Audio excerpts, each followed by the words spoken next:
and I got a place to stay. So, I mean, I'm lucky. I'm very grateful. I'm very grateful for that.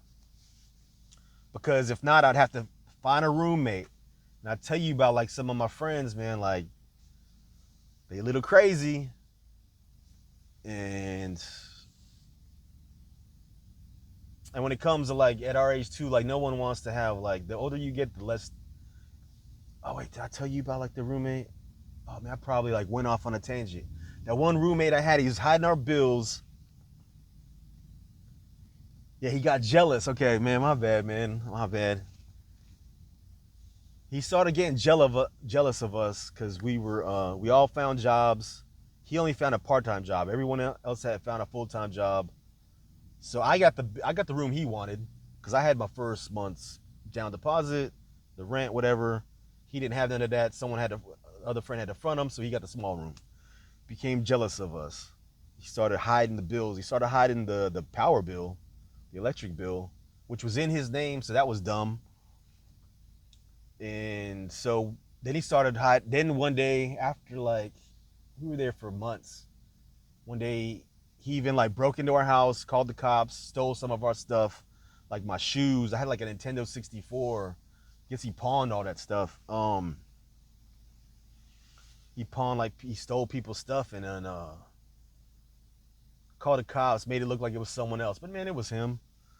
Then what else happened, man? He we had all given him our rent money to pay the rent one day because this is before we really found out he was like really sick in the head. So I'd given him cash. My other roommate gave him cash, but one of my roommates gave him a money order. He couldn't cash the money order because it wasn't in his name. And so one day our landlord called us up like, "Man, you ain't paid the rent." We're like, "What? We ain't paid the rent?" Like, then we look at him like, "Man, we gave you the money. What'd you do?" Like, I paid it. I paid it. We had a long sit down with him like, "Did you really pay the rent?" He's like, "Yeah, man, I paid the rent." But talked to him for a good month. Okay, okay, all right. Then the landlord called again, like, "Y'all ain't paid the rent." So man, what did we do? Man, we went to his work and we kidnapped him, basically. Not like some movie ish, but we went to his work, waited for him. He got off work, and he had been riding his bike. We lived about 20 blocks from like his job downtown. Like, all right, I went up to him, was like, "Man, all right, give me everything in your pockets right now." He had like a check for like $30. He had some cash, like $30 in cash. All right, give me that. That's mine now. Get on your bike, and we're gonna follow you all the way to the house. He got on his bike. We're following him. We're doing like 5 miles an hour. I mean, he didn't even have a mountain bike. I don't think it was like, I don't know. I can't remember. It was just a, I don't know. Maybe it was a BMX. You know what I'm saying? So we're going slow. I was like telling my other mate, like, "Hey, stay on him. Don't like go past him. No, stay on him." So cars are like going around us, going around us, going around us, all the way home. Man, we interrogated him for 2 hours. Got to the point. I mean, we had the doors locked. We even had my buddy that was like 6'8" just to be a witness to everything. Um, we basically turned like the first time we talked to him, we had a cool sit down. They were smoking, drinking. Like, "Are you sure you paid the rent?" This time it was different. This time it was like, turn the TV off, put the chair in front of the TV, sat in front of the TV, so we're all facing each other, and we're like, "Give us our money right now. We need our money now. Give us our effing money now." It was more like that. So it took 2 hours. Finally, he broke down and was like, and I'm pretty sure he lied because he said he coked it up. He's like, he sat down in the corner of one of the in the hallway and was like, and he leaned against the wall and was like, "I coked it up." He started like fake crying, crocodile tears. "I coked it up. I coked it up." I'm like, "Man, you sorry piece of junk." So we had already went through his room, packed up his stuff. Um, oh, And how we proved that it was him was the money order that he couldn't cash. He had it in the back of a CD jewel case. Like, never would have thought to hide it there. Because I went through his room, couldn't find nothing, no evidence. But with that proof, that proves he never paid the rent. He lied to us. Got that. We drove him back home the next day. We drove him to his parents' house. His parents gave us a check for $1,000. We paid our rent. And like a week later, he came back to get his stuff. Like, it was all in a trash bag outside where he got his stuff. And that's a whole long history, man. But that's what I'm saying about roommates and stuff, man. That was the worst experience we ever had.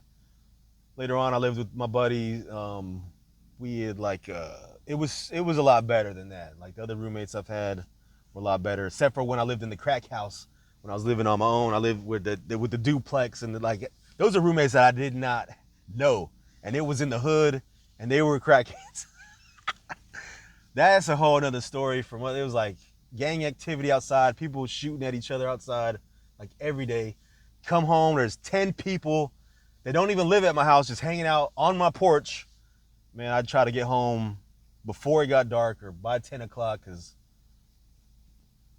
and that whole area is getting gentrified right now. I went back there not too long ago. It's getting gentrified. And I think I'm gonna cut this video off. But yeah, you want to have people you can trust. Luckily, I've never had that, like, really, beside that one time living with the crackheads. But the landlord put me in charge of the crackheads because I wasn't on crack. I was like the reliable one. I was the youngest one there too. But because they were old heads. It was like an older dude, his girlfriend, who was like a prostitute. We had some young guy, but he was like just insane. Like, he worked construction, and his family paid the money for him to live there because they didn't want him around. Like, some people are just insane. But I had to get out of there, man. I had to get out of there for sure. So yeah, roommates. So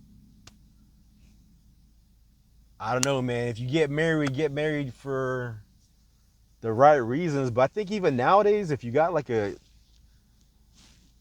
as far as like with my girlfriends and anyone I've ever dated, like we both have to have jobs. Like, I don't make enough to not yet, maybe, hopefully in the future, if I find the right position and work these skills up. But you both, basically nowadays, you both gotta be paying like rent. You both gotta have jobs. When I lived with my ex-girlfriend, we had the kids. We were both working. What was I doing? I was working at a chemical plant, which it was like real. It was good. It was only three of us. And we would pour chemicals, put them in like 50-gallon drums, different size drums down to like little bottles, put them on pallets, wrap them up. And we had the warehouse was like a football field. It was big. I don't know. It was big. It was really big. And it was just us. And then part-time, we would landscape the owner had other properties. He was a millionaire. Not gonna say his name, but he was worth $30 million, and it was three brothers. Each brother was worth $30 million, so they had like $90 million, like they were worth. And then, so me and my girlfriend worked at like a bakery, and so she made money. She did her art on the side. She would go to work earlier in the morning to get the bread ready. I would get up, get the kids ready for daycare, take them to daycare, and then I would pick them up, or we would take turns or something like that. And so the daycare and stuff, and she got money for the kids. Like, each baby daddy had to pay something, had to pay a little bit something. So that's how you gotta do it, man. I don't know, like, you gotta have some roommates, or you gotta be working, and then you want to be building up your skills, and you want to find jobs that aren't super corporate. You want to find jobs where they're not super corporate, where people care about you, and you want to like specialize in something. Like, when I did the screen printing, I started just stacking t-shirts, reclaiming screens. Then I worked at another place, and finally I worked at a place where, man, that's a crazy story too. I was like doing construction with my other homeboy, my other roommate. I'd put in some applications. 6 months later, these people call me back. When I go into the screen printing place, they were like, hey, our manager, blah, blah, blah, is gonna give you the tour and like talk to you. It was a dude I knew from my hometown. We used to skateboard together. Bro, I was in there. He taught me how to screen print and everything. Man, that was a great job. That was a great job. It was small. We all like, man, when you work for a really good place where it's small and like the people care about you, like, man, we had holidays off. We get paid like for lunch, our lunch paid. Christmas time or Thanksgiving time come around, they sent us to the movies, all paid, popcorn paid. Like when those new Star Wars came out back in like 2004, 2005, I think we went to see the Phantom Menace. They let us off work and they sent us all to go see the movie, paid. Then popcorn and all that paid.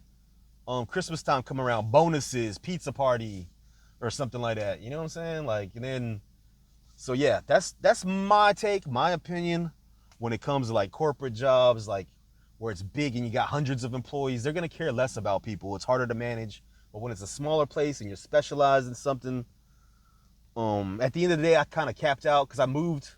Like, I should have stayed there at that place, but I was living in the ghetto. Great job, but I was living in the ghetto. Here, I did screen printing here too, but I kind of capped out like at my pay level. Like, they didn't want to pay me anymore. And that's where I had the toxic coworker. So I left there. So that's the thing. You gotta find like the balance, man. What you can tolerate, what you're good at. Friends, can you get somewhere and like find something that, and then when you get older, like now, I don't want to do jobs that are like, say, heavy construction. Like, I'm thinking about my knees. It's getting dark here, so I'm about to have to leave or get out of here, go get this drink. But now, the older you get, you want to find stuff that's easier to do. You know? Something that's not going to tear your knees up. Yeah. Something that's going to be not so hard on your back the older you get. You want to be skilled, but so you're not breaking your back the older you get. I don't know, write a book, draw a comic. All right, y'all. Talk to y'all later. I'm going to go home, edit this all together so it's not just a bunch of rambling, hopefully.